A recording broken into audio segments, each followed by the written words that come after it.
He was basically mocking and humiliating them, and nobody had the guts to do anything about it. You see, he was literally a giant. And I don't mean like the Jolly Green Giant, but this guy was likely, they figure, somewhere around 10, 11 feet tall.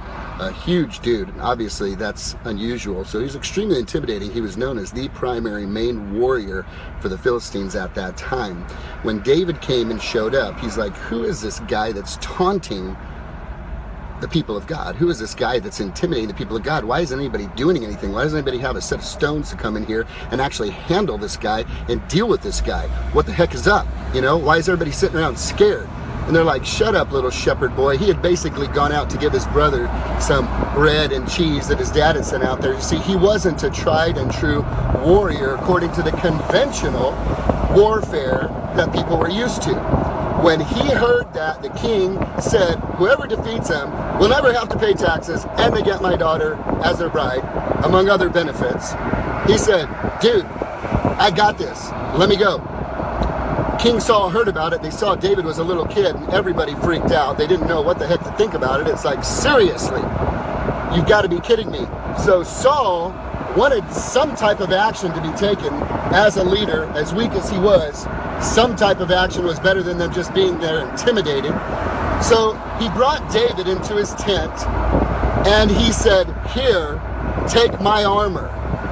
And he basically gave David his sword, his shield, his helmet, his gear. And it didn't fit him. And it was a joke. I could actually see this taking place. It was such a joke because it didn't fit him. It wasn't his armor. So whose armor are you wearing? And this is exactly what David said. David said this. David said, hey, look, a lion came after the sheep when I was in the field, and I took him out with my slingshot. Then a bear came after the sheep, and I took him out with my slingshot. God gave me the ability to do this that way, and God will give me the ability to take off the head of this uncircumcised Philistine who's taunting the armies of the living God. It'll be the Lord's victory and not mine. So sometimes you got to ask yourself, whose armor are you wearing? What influences, what voices have come to you and said, you know, you need to do it this way. You know, you really should do it that way. You know, you really should consider doing it this way. Well, this is how I did it.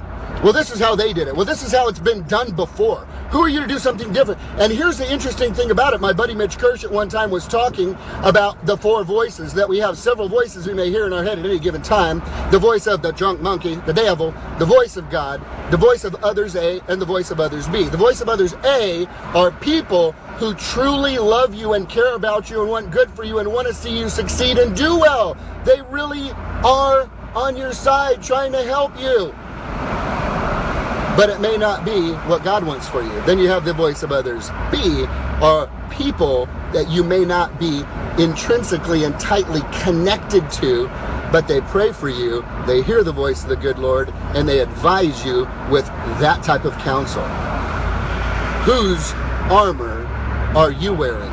Whose voices are influencing you to say, well, this is how we do it, so you should do it that way too? Are people attempting to impose their armor on you? In most cases, if they're advising you, they're not haters. These are people who truly care about you.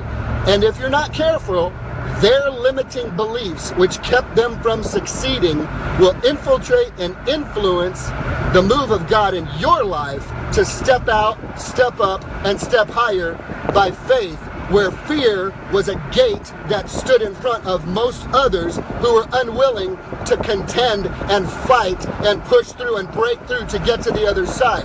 For those of you that have seen the movie Rudy, there's a very poignant scene when he's sitting at the bus stop getting ready to go to Notre Dame, where he's sitting down on the bench with his father waiting for the bus, and it is a very intimate moment where he feels like his dad is going to be empathizing with what he's feeling, and he's telling Rudy about the stories of his grandfather and how somebody talked him into being a dairy farmer and how somebody talked to him about chasing his dream, and the conclusion of the father's story to Rudy was attempting to put his family's armor on Rudy. And he said, chasing your stupid dreams does nothing but bring pain to you and those around you.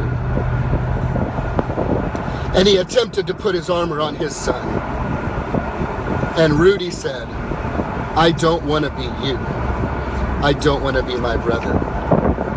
He fought with the armor he had.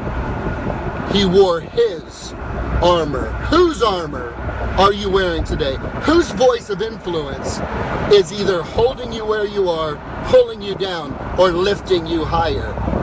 Figure it out, buddy, because it's a short life and you only have one shot at it. Make a right decision and think about whose armor you're wearing.